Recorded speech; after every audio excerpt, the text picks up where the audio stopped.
Hey guys, Lex here, back with our semi-blind playthrough of Morrowind. Last time we didn't really do a whole lot. I think we finished clearing out Hlormaren, and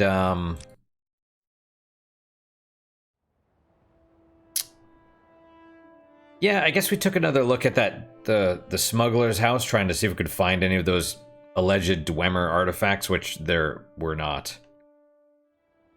Starting to believe there was a bug that switched them to ebony or something.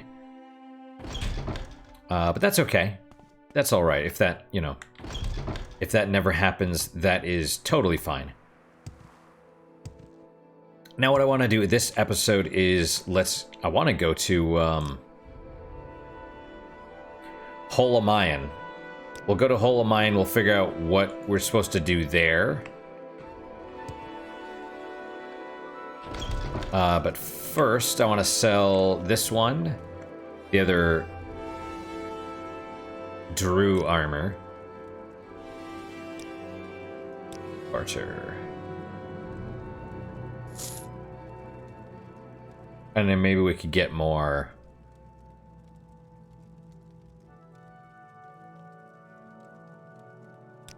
Silver arrows. More steel arrows too? Sure. I doubt that'll fly. We could try it. I'm surprised that worked.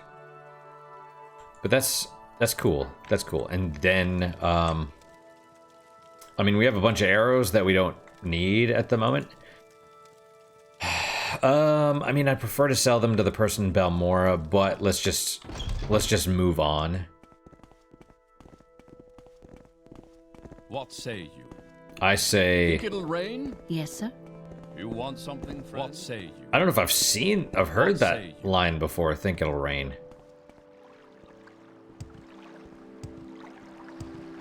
Oh yeah, the weird... What say you? Man, there's a lot of people walking around. That is something that Morrowind does really well, even though the people don't really move. It feels really populated. These feel like actual lived-in areas. Right, Mr. Manicat? What do you smell? What are you always smelling on my shirt? Is it your butt? When you want to cuddle and you... Or when Jack, like, puts his face against my leg and wants his butt to be pet? With pleasure. Please, go ahead. I'm all ears. Alright, so... Let's see. So, Maramilo has escaped. Where is... this one? Alright, so right. Gave Maramilo a Divine Intervention Scroll. Go to these docks in Eberhard to find Blada Hateri, which I think is her. Tell her Maramilo sent me and that I want to go fishing. Bring me to Holamayan by boat. Speak to Vevrana Arion, a monk at the dock, about Holamayan's magically hidden entrance. And they mentioned something about how we can only go through, or it only appears at dawn and dusk, which is Azura's special times or something, right? So that's probably what this person will say. But yeah, okay. Blata Hateria. That is you. Right? Do I know you? Right, because I was like, you have to travel, but oh no, we don't travel. Let's say know you. What is this? Right, you're Locksley. My friend said you might want to go fishing. Interesting. Maramilo, not one of the things. All the unrest. Little advice. Little secret. Okay. Let's talk about going fishing. I know a fine place, excellent fishing. My friend Maramilo says it's her favorite fishing spot. You ready to go? See, you're giving up all the stuff. That's not how the pass and codes work. Or pass and response phrases. That's not how they work. You know, it's supposed to be like...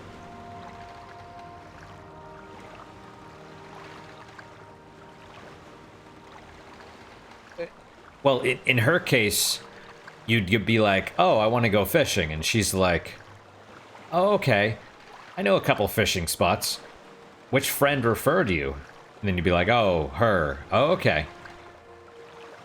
But typically, I mean, how the pass and response works is like,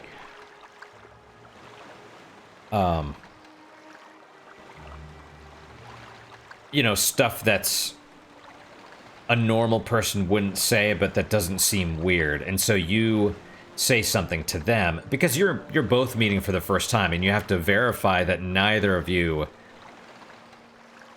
assuming you're both legit, both of you want to verify that the other person is in fact legit. So, you know, I'd go to you, I'd be like, and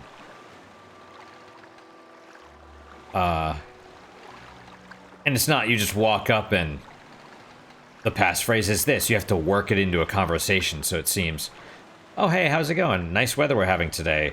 The person's like, oh, yeah. It's, you know, it's not quite like my home of whatever. It snows there all the time, and that's the passphrase, right? And then you're like, oh, well, it's not like, you know, when it snows, the fish are biting or something like that. And they're like, oh, okay, you're cool. I'm so-and-so. You know, so it might be like, oh, it snows in St. Petersburg all the time. And, you know, that's when the fish are biting or something like, you know what I mean? Because normal person, you'd be like, oh, it snows in St. Petersburg. They'd be like, oh, wow, yeah, how's that going? How's that working out for you? And then you'd know, because they didn't get the correct response, that that's not the right person. They actually did something like that in Fallout New Vegas. They send you with a package to, what is it? The dude in the airport, the NCR airport, sends you with a package to his distributor, and you ask for betting advice, and he's like, what? Oh yeah, the so-and-so, the normal guy, I'm his replacement. He's standing in. And you're like, oh, okay, well, he said he'd have some betting advice for me. And he was like, what? Okay, whatever. Just, do you have a package for me or not? You're like, oh, no. No, I don't have anything. I'm sorry. And then you get out of there. Anyway, ready to go? Yes. Good, I'm ready to take you to Hull of Mine anytime you're ready to travel, and I'll be here to offer that service anytime you need it. Alright, well, I guess let's go then. Ready to take me to Hull of Mine anytime I'm ready to travel. She'll offer the service anytime. Oh, that's funny, but not for free. Oh, and we might be at the right time. Also, you can't rest... Yeah. Oh, you mean like right there? Okay. I'm Vevrano Ariana, monk of Hull of Mine. The monastery is here, on this island. Take the stone pathway north from the docks and the path uphill. The entrance is hidden by a magical shield. Wait or rest at the head of the path, and the portal will open at dusk and dawn only. The magical twilight hour is sacred to Azura. Maramilo has told us of your coming. You can find her in the library with Master Borello. Later, I can arrange for your return to Vivec whenever you are ready. Interesting. I'm a monk. Hull of Mine is a secret monastery of the Dissident priests. The monastery itself is beneath the surface of a remote island along Azura's coast, with only a single entrance hidden from view by hills and vegetation. The monastery is further protected by a magical shield, which opens only at dawn and dusk. Yep. Yeah, okay. Speak with the monk Andice at the Argonian mission. If the monk's life interests you, that is. What does that even... Oh, if the monk's life interests you? I think I spoke to them already, but I assume they have extra keywords about being a monk, so that's cool.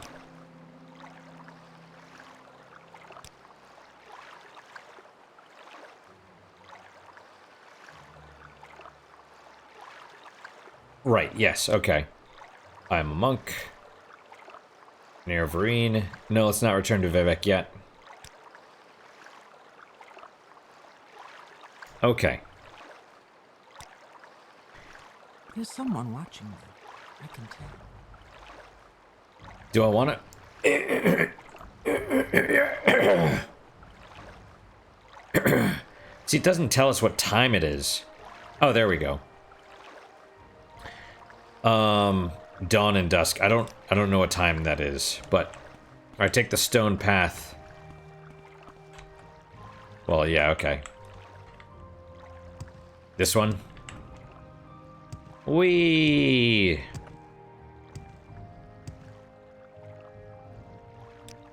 Yep, there we are. So presumably you could get there without taking the boat, but what fun is that?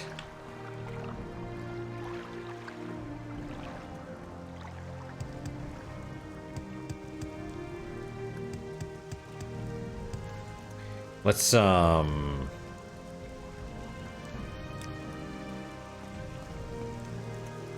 yeah, you can kind of see it's like a line.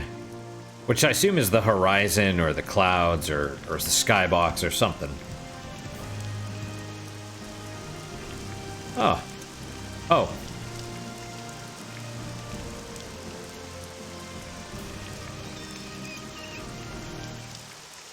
Okay. Oh, you... Well. The regular rat was cool. The diseased rat was not cool. Is that a pun? Oh, this must be the magical, entrance. Okay, well, what time is, Oh, come on. That's fair. What time is dawn and dusk? 6 p.m.? 6 a.m.?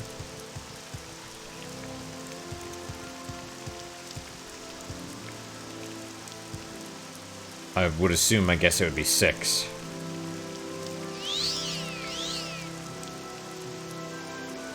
Okay, let's see. Alright, so 3 hours would take us to midnight, and then another... Oh, hang on, so 9. And then another 6. Oh, there we go.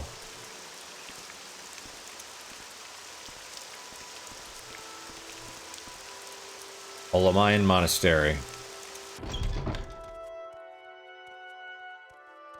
Interesting that they worship all the saints, though, still, right? Is that strange? I feel like that's strange. You have the ancestors. Saint Nerevar. See, that would actually make sense. Although I'm actually surprised it's here and not in the center, right? Vivek's Fury, Saint Lothus. Prices are reasonable. What do you sell? So there's Vivek, Shrine of Vivek's Fury.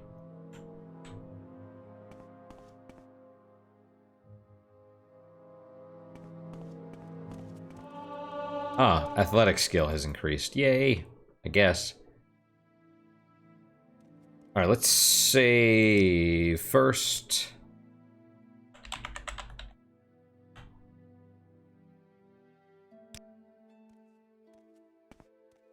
My prices are reasonable. Let's see. Okay. Maramilo.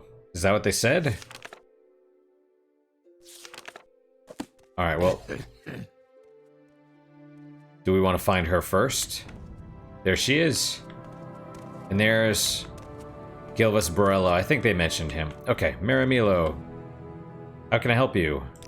Yeah, okay. Talk to me, girl. Stop wandering around. I don't know where to begin. It is such an honor to meet you. Thank you for rescuing me. Now I'll stay here at Holomine with Master... Oh, wait, so I guess I clicked on that person. Holomine with Master Borello and assist him with the monastery's library. Tell me about Master Borello. The abbot of our monastery and head of our secret order. So she was one of the dissident priests. Interesting. Okay. We have adopted the name Dissident Priest. We are not ashamed of our disputes with the temple's hierarchy. Fiercely loyal to the temple's ancient traditions, but we're troubled the ultimate source of the tribunal's divinity might be the same as the source of Digoth-Ur's evil power. Digoth-Ur's power seems to wax as the tribunal's power wanes. Read the Progress of Truth and other documents of the Apocrypha in our library, and you'll see why we are uneasy. You know, I bet this is where you find all those books. All the... like the Saint Nerevar... Don't go, Mr. Manicat, don't go. I'm holding you so nicely and petting you. Do you want to go? Well, alright then. If you insist. Oh, he kicked. And that's why the mouse went moving. Yep, you're a little one. Yeah, the 6th house references, right? Like the Saint Nerevar, those other books. And I went everywhere. I'm like, where are they? I can't find them. Maybe that's why they're banned. They might be banned. And so, it would make sense if you get here and then they're finally like, here's all these books that you've been told to find that you couldn't find. What? You're... Okay. He's sitting right next to the mouse, licking himself. I have a video about that. One of the cat videos on the channel, although at least this time he's not cleaning his butthole. So there's that, but... What are you doing, mister? Rubbing your face against the microphone now, you silly cat? Alright, what else? Let's see. Kais has gone back. He says he's been recalled. Yeah, we already got that one. Okay.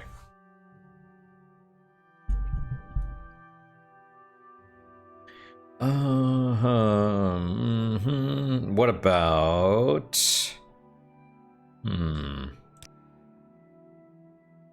As I said, Dissident Priest have a book called Progress of Truth.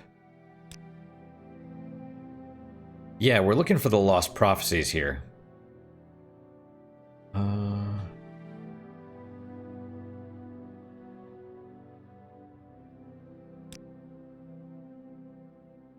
Yeah, okay. But you shouldn't have said that. I don't, because she doesn't believe that. She doesn't believe that they're about faith. What do you think about Vivek? The most gallant knight, the most subtle rogue. Temple. Tribunal. Okay. Alright, well... That goes... Is that a Nord? Or an Imperial? I guess? Alright, well, first things first, let's talk to this dude. My prices are fair. Welcome, Loxley. Maramilo has told us you were coming. You can find her in the library with Master Borello. Has run terrible risks remaining at the Hall of Wisdom and Truth, and we are grateful you have rescued her from the Ministry of Truth. The abbot of our monastery. I am a priest. Okay. Vala Catrasso at the Aldrun Guild of Mages runs a little class for new arrivals. Yeah, I don't really think she talked that much, to be honest. Have you heard of this new secret cult, the 6th House? They say they sit around caves cutting off pieces of their own flesh and eating it. It's that corpus disease makes the flesh grow wild and crazy. Cut a piece off, another piece grows back. Bigger and better. Guards say we're looking into it. Right, that makes me feel better. Okay, we've asked about Master Borello and Maramilo.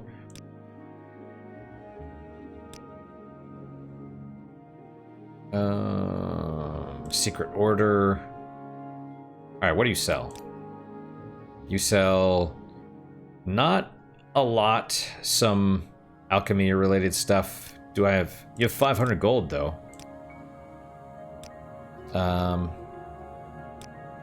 Awesome. I was really worried. I was like, if this drops him severely, that'll be bad. All right, cool. So we've given him some stuff.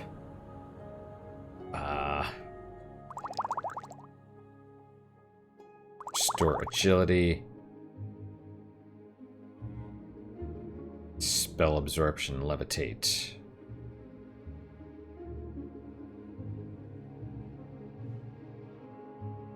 All of these are, yeah. Well, I mean, that's fair. That's mostly fair. Do we want to? We have a lot of other stuff. So let's... Bam. Alright. Greetings, Outlander. Do you seek my services? Huh. Those must be what he is selling. Well, let's... Someone watching me. Alright. I feel like probably one of these books is just the Lost Prophecies. I'm very happy to make your acquaintance. That was her, though, not this dude. Okay, tell me about Dagoth-Ur.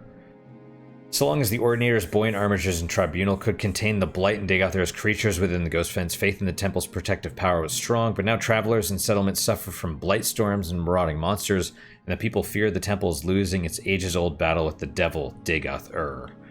I kind of knew this already. A significant part of the temple hierarchy might be more inclined to accept and tolerate differences of opinion and dogma, but other parts of the temple, in particular the Ordinators under Beryl Sala, claim the threat from Red Mountain and Dagoth-Ur can only be resisted with unified, resolute faith. The people are afraid, so they support the hard line. But if we could show ourselves able to confront Dagoth-Ur more effectively than the Ordinators, the temple and the people will support us.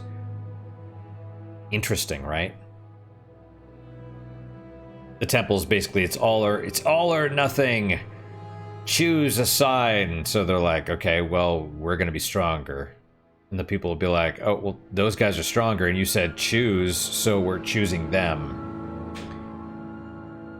Right, so even the dissident priests are kind of in the game, so to speak. That's kind of the thing, right? Is even though... That's what's different about... Like, Skyrim is a power fantasy. Oblivion does, at least for me, still has that feeling of you're sort of just a dude. But here, it almost feels like you're a pawn. Like everyone, you know, if you like this game and you haven't played Vampire the Masquerade Bloodlines, play that one. For me, it was the same feeling of all these different factions just trying to use you for their own ends. Although, in Bloodlines, you were just a dude. Here, you're like the prophesized one. So, I've reviewed the Apocrypha and have found two passages of particular interest. We've made copies of these passages to give you. Many are familiar with the two Nerevarine prophecies current among the Ashlanders, called The Stranger and The Seven Visions. We have two other prophecies, the Lost Prophecy and The Seven Curses.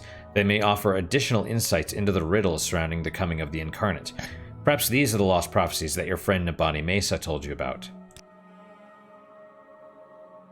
We've also prepared a document for you called Kagranak's Tools. This document will explain to you and to others the terrible secret that the temple conceals about the true history of the tribunal and the corrupt nature of their divine powers. It is to conceal this secret that the temple persecutes the Nerevarine and the distant priests. This persecution must stop. We must be united against the true enemy, Dagoth-Ur, and if you are the Nerevarine, you must lead us against him. I just realized the fact that we're immune to all the blight diseases and stuff now is super important, because we're gonna have to go into the blighted areas. I don't know if we're immune to vampirism though. That might still be...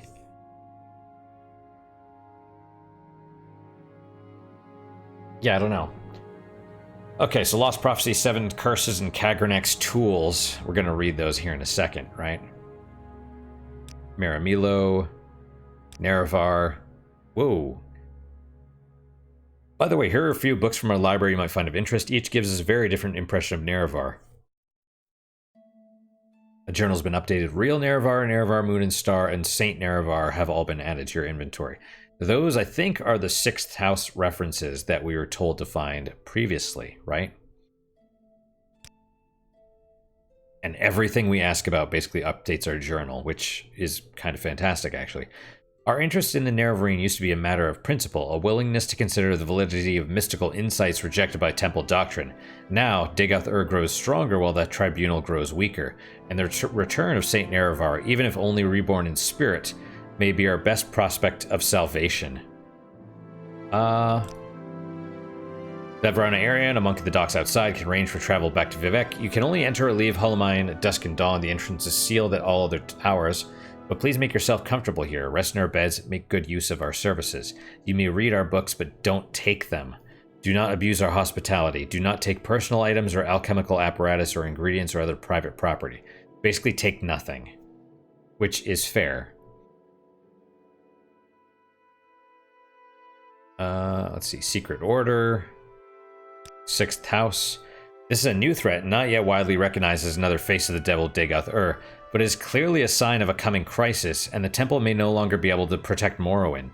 In such troubled times, the Dunmer may turn to the ancient pillars of faith, the ancestors and the Daedra, and especially to the prophetic visions granted by Lord Azura.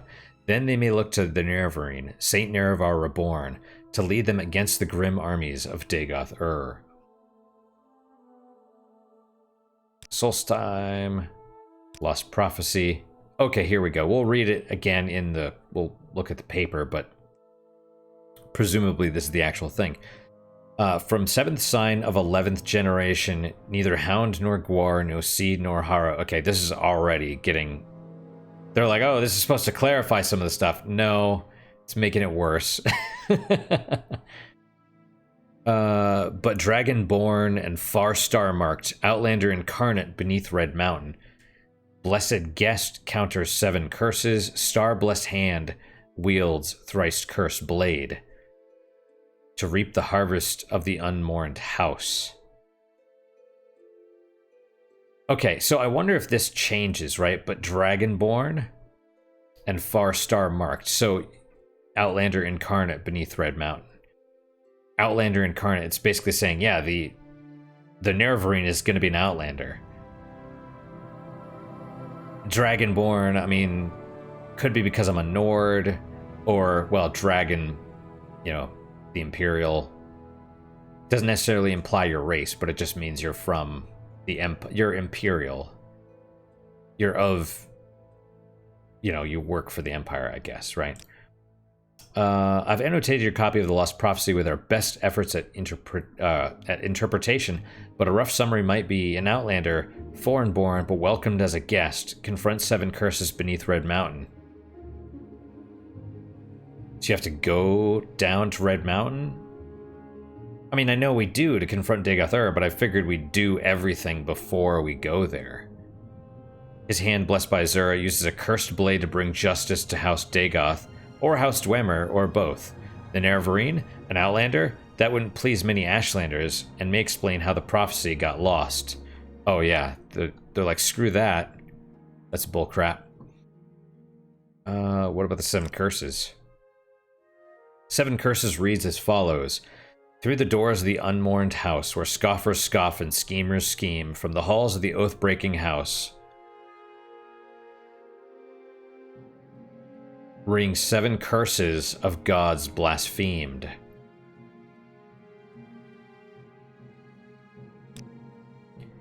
First curse, curse of fire. Second curse, curse of ash. Third curse, curse of flesh. Fourth curse, curse of ghosts.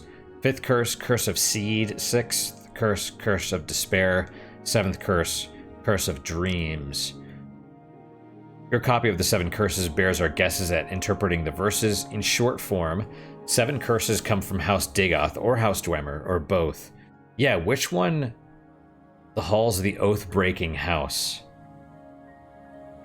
I mean, it's not clear. Even Dagoth-Ur himself said that he was betrayed. Right, but who... Which one was actually betrayed? Was it the Dwemer? Did the Dwemer betray... My current understanding is that Kagranak... Kagranak was like the head sorcerer or something like that. He was not the head guy in charge, but he was working for him, and he was doing stuff in secret behind the king's back. And Nerevar confronted him, and he's like, no, Kagranak's not doing anything. The fact that you're accusing him of that, you know, screw you, buddy. So, I don't know, it's... Yeah, who knows?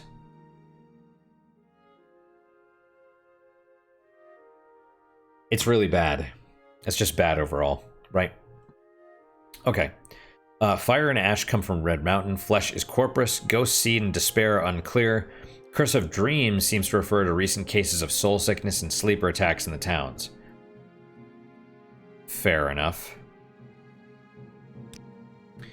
Alright. Let's see. Alright, so we now have the Lost Prophecies. Oh, quick. Yeah, also, let's see. 6 house references, right? Yes. Saint Nerevar, Nerevar Moon and Star, and the real Nerevar. Nerevar Moon and Star, Saint Nerevar, and the real Nerevar. Yep, that's where you get them finally. Let's see. Guide to Sadrith Amora. I guess we never looked at that, did we? Because we never went out there. Yeah, screw it. Let's just read this real fast. Okay, Sadrith Amora is the district seat house of House Telvanni, home of the Telvanni Council, though only one Telvanni councilor actually lives in Sadrith Amora. It's an island settlement, accessible only by sea and teleportation, or swimming. Town is large, with many craftsmen, traders, and trainers, but is only open to Telvanni retainers. Outsiders should confine themselves to the Gateway Inn and to Wolverine Hall, the imperial quarters of the Legion garrison and guilds. The docks are in a sheltered bay on the western side of the island, and a trail leads up from the docks to the Gateway Inn. Beyond the Gateway Inn is the Great Market, with numerous craftsmen and traders, and a small slave market. North of the Great Market is the Telvanni Council Hall, a large orb supported by giant mushroom stalks. Huh. We'll have to go see that. Because you can get papers, right? Let's see. To the east is the Great Market of the... East of the Great Market is Tel Naga, the towering wizard tower residence of Telvanni Counselor, Mage Lord, Master Naloth. No, that's a different one than the one that's supposedly smuggling, right? Let's see. Outlanders can find services for the Fighters Guild, Mages Guild, and Imperial Cult at Wolverine Hall. Members of the Thieves Guild congregate at Dirty Muriel's Corner Club. Telvanni Great House and Tribunal Temple services are all housed within the Council Hall. Additional Telvanni services are available in the Great Market District and in Tel Naga. Gateway Merchant Inn is the only establishment with public beds. Members of the Fighters Guild, Mages Guild, and Imperial Cults look for hospitality at Wolverine Hall. Telvanni kin and retainers stay at the Gateway, at Wolverine Hall, at a local corner club, or at Tel Naga. Great Market has many services and tradesmen, and many others are scattered throughout the town. There are 2 corner clubs, Dirty Muriel's for Outlanders, and Farah's Hole in the Wall for local Dunmer. Tel Naga is Master Neloth's Wizard Tower. If you're not Telvanni or Telvanni retainers, you'll want to know Angarad Hell, Prefect of Hospitality at the Gateway Merchants Inn, and Airy, Gateway's Publican. At Wolverine Hall, Rundi the Nord is the Fighters Guild Steward, Procyon Nigilius is the Mages Guild Steward, and Onius Otris is the Imperial Cult Priest. Big Helende, Thieves Guild boss, makes frequent appearances at Dirty Muriel's Corner Club. Telvanni wizards and retainers visit the Council Club to confer with the Telvanni Mouths. Telvanni Mouths are spokesmen for their Counselor Mage Lords. Felissa Ulesin, Galos Methendis, Arara Uvalis, Malam Rion, Raven Omain, and Dalen Arvel, Telvanni Council Clerk. Counselor Mage Lord Master Niloth lives in Tel Naga, the Wizard Tower at the center of town. Sadrith Amora is an island. There's no road or bridge to the mainland. To visit the mainland, you must either be able to fly, swim, or water walk, or you must rely on shipmasters at the docks or the guild guide at the Mages Guild.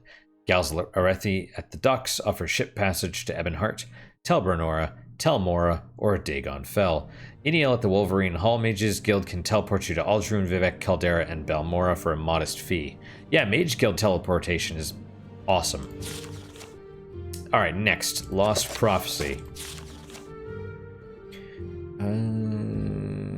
Yep. Okay, so notes. Lines 1 through 3. Of ancient family, but not of the 4 great Ashlander clans, born under foreign stars and the sign of the dragon, the Imperial sign. Oh, Hound nor Gwar nor Seed nor Harrow. the 4 Great Ashlander clans. Oh, that's neat. That is neat. Outlander Incarnate appears as a formal epithet, stressing the linkage between the words. Outlander Incarnate is a blessed guest, one not born of the tribes but accepted as a guest with rights of hearth and hospitality. We're already sort of there. We're a clan friend or something. Under Red Mountain, he will confront and balance against 7 curses. See the 7 curses prophecy. Also, Dagoth is served by 7 kin, once great wizard lords, called Ash Vampires by the Ashlanders. Star Blessed suggests Azura, Daedra Lord and patron of magic, fate, and prophecy. Thrice Cursed Blade may refer to a weapon called Keening, associated in certain legends with the Battle of Red Mountain and Dwemer Craftlord Kagranak. Reap the Harvest is a reference to the proverb you harvest from the seeds you plant, or you as you sow, so shall you reap, which is the Bible. Which means you get what your labors deserve, in both a positive sense of reward and negative sense of punishment. The Unmourned House could be either or both of the lost great houses of the Dunmer, House Dwemer, and House Dagoth. I like that they annotate the stuff. That's really helpful. But I want to read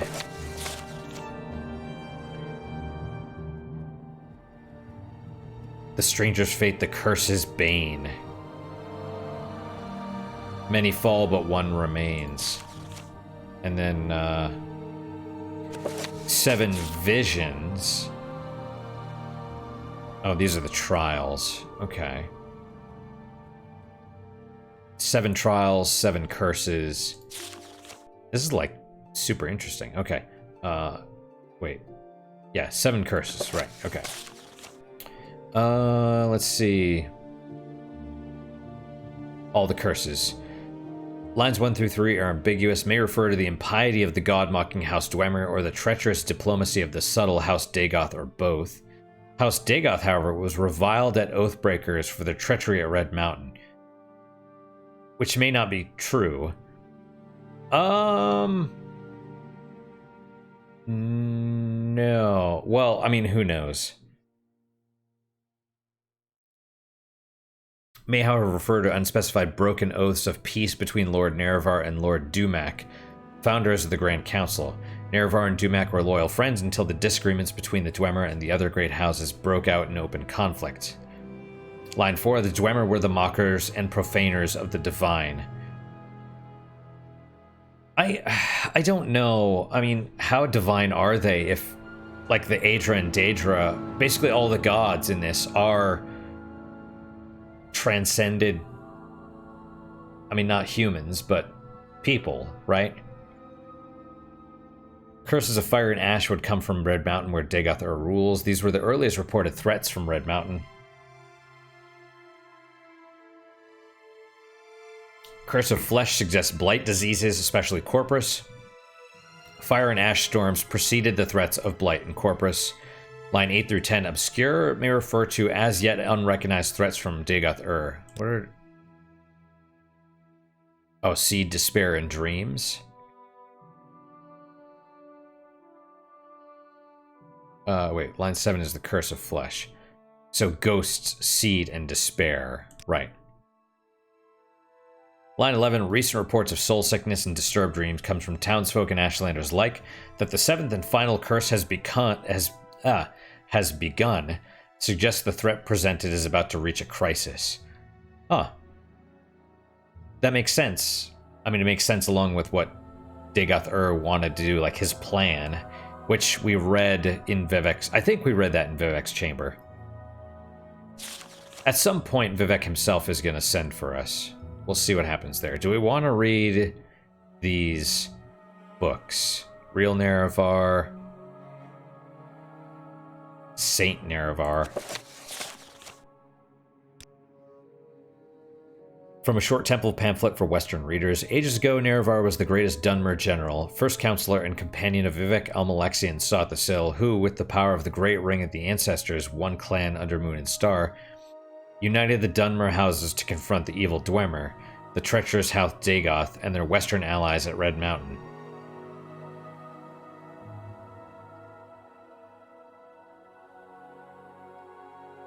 Yeah, I want to know, like, what...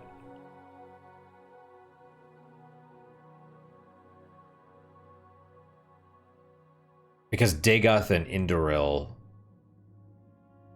I need to re-go through that stuff, because that was the whole... Hang on. The First War. The War of the First Council, right? Secular Dunmer, Dwemer and Dagoth, and Indoril, which is Nerevar. So this is basically... Well, the First Council. What do they call the Great Council between the Dwemer and the Dunmer?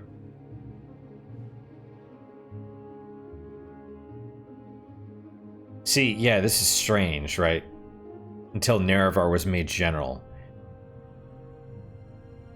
So it's how it's written is as if the tribunal was always in charge, which makes sense because their, you know, history is written by the victors, right? Treason permitted Nerevar and his troops to enter the stronghold.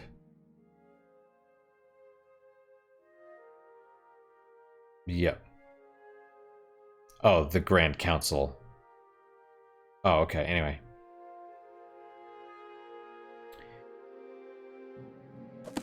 Okay, well, yes. Okay, Nerevar. Yes. Ages ago, Nerevar was the greatest Dunmer general, first counselor and companion of Eric Amalexian sought the Sill, who, with the power of the Great Ring of the Ancestors, one clan under Moon and Star, united the Dunmer houses to confront the evil Dwemer, treacherous House Dagoth, and their western allies at Red Mountain. By providence, the faithless Dwemer were utterly destroyed and their allies defeated, but Nerevar, mortally wounded in combat with the traitor Dagoth was driven from Red Mountain. Nerevar died not long after of his wounds, but he lived to see the birth of the temple and to bless the unity of the Dunmer into the safekeeping of Alm Civi, the temple, and all its communion of saints. I don't know why I could never find this, because this is standard stuff that we've heard about before. And they're always clear that, oh yeah, he was mortally wounded, but he lived long enough to bless the tribunal. Like, that's very... I mean, I'm thinking, knowing what we know now, that's very strange, but... Alright, Nerevar, Moon, and Star. How long is this? Oh, not long. Okay, we're gonna have to read it anyway. We would have to read it anyway, but... Selection from a series of monographs by various Imperial scholars on Ashlander legends.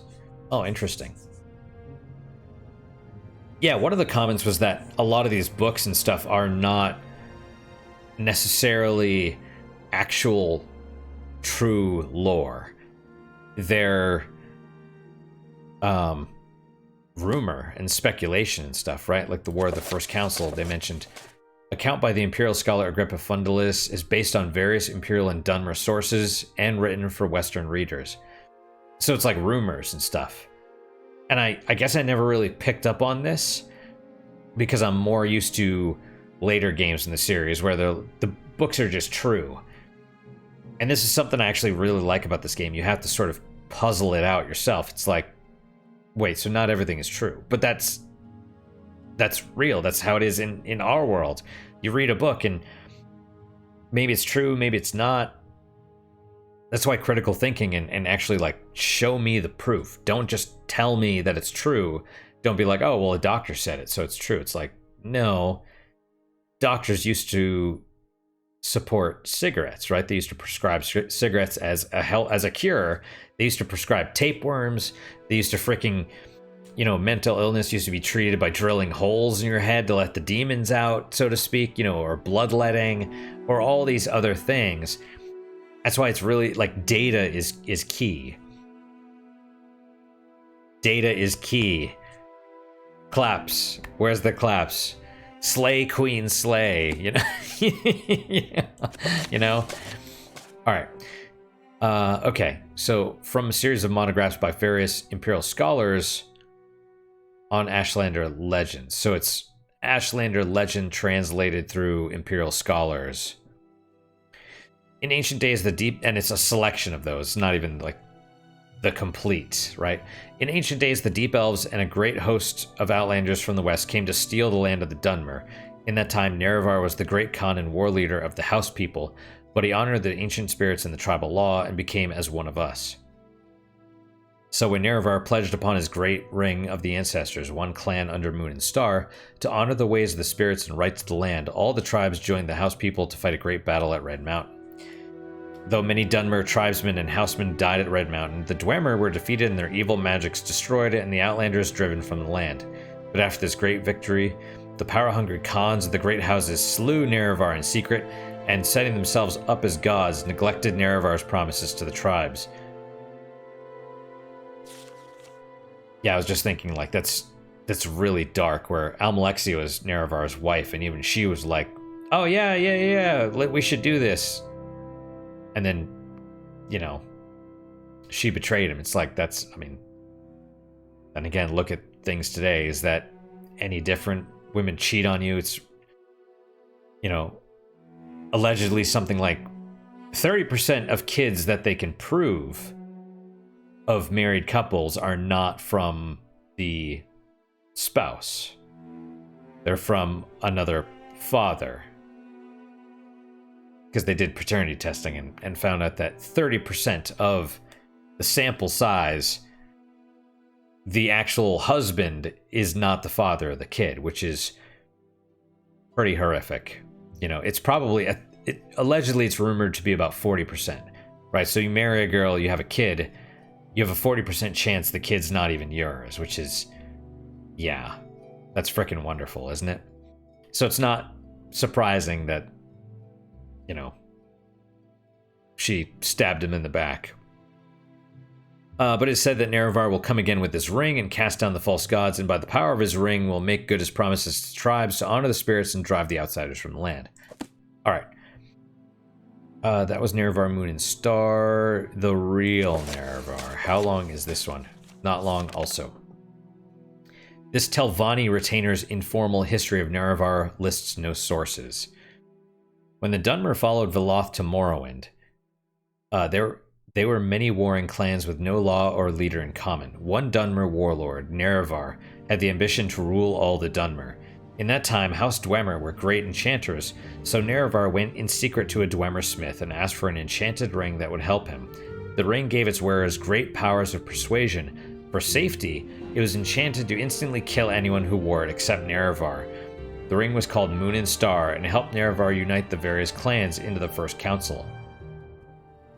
Later, however, disputes over religion divided the council, with House Dwemer and House Dagoth on one side and all the other houses on the other. Disputes over religion. Dwemer and Dagoth invited Orc and Nord clans as allies and held northwest Morrowind, while Nerevar mustered the other houses' nomad tribes and marched to meet the Dwemer-Dagoth Westerner forces.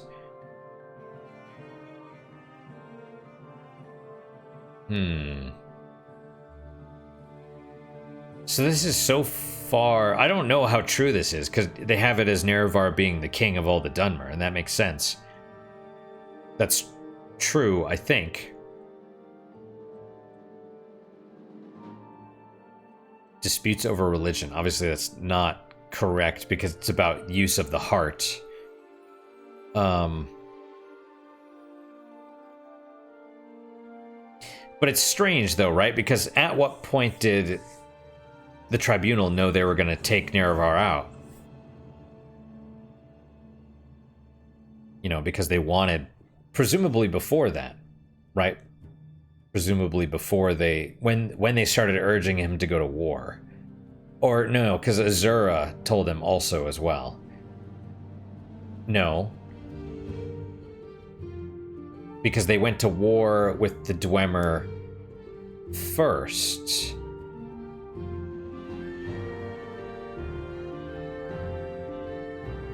Interesting. So is it revisionist history where they said Dagoth was on the side of the Dwemer? Probably so. Okay. Okay.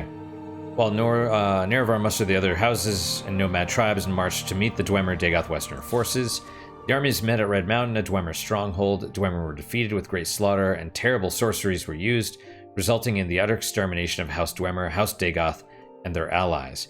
Nerevar was killed in the battle and his ring lost. Yeah, what did happen to his ring? But Nerevar's alliance survives in Morrowind's ruling political institution, the Grand Council. Somehow I suspect when we go to Azura's Shrine, we're going to get the ring there. Alright, so we got more story. We got the 6th house references we were talking about. You may speak. Thank you. Alright, mysticism, Lives of the Saints, Anticipations, Book of Daedra, True Nature of Orcs. Yeah, supposedly they were cursed by Sheogorath or something. Constellations of Prayer. Blasphemous Revenants. Book of Dawn and Dusk. 2 more bookshelves. Probably nothing. Arcana Restore, Sermons of Vivek, Children of the Sky, Dawn and Dusk, Brief History of the Empire, Fairs of Wizards, all the Sermons of Vivek. Man, I'm hungry again. I'm gonna have to... Well, it's because I'm eating carbs today, like a jackass. Antecedents of Dwemer Law?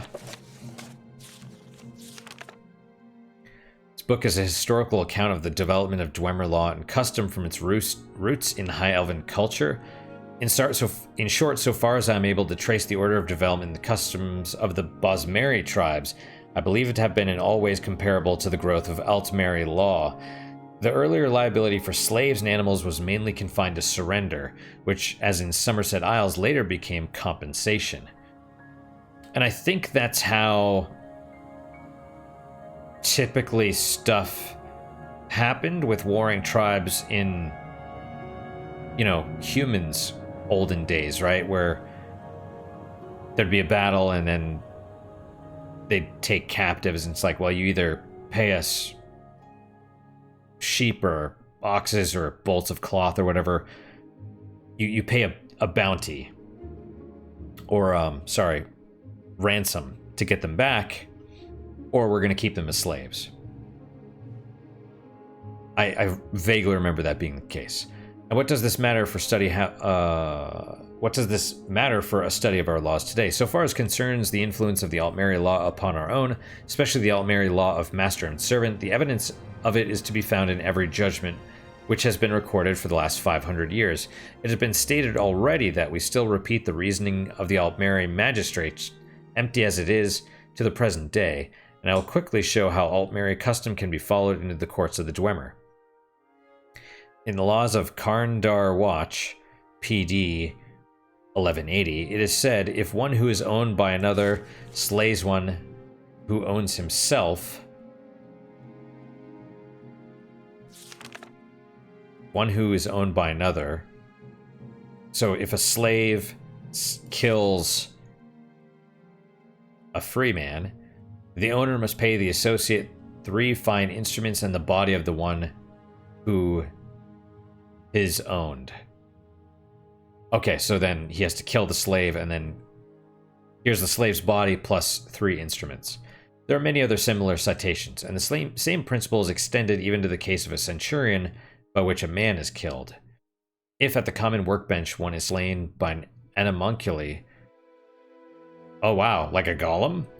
The associates of the slain may disassemble the animunculi and take its parts within 30 days. It is instructive to compare what Dark has mentioned concerning the rude beasts of the Tenmar forests.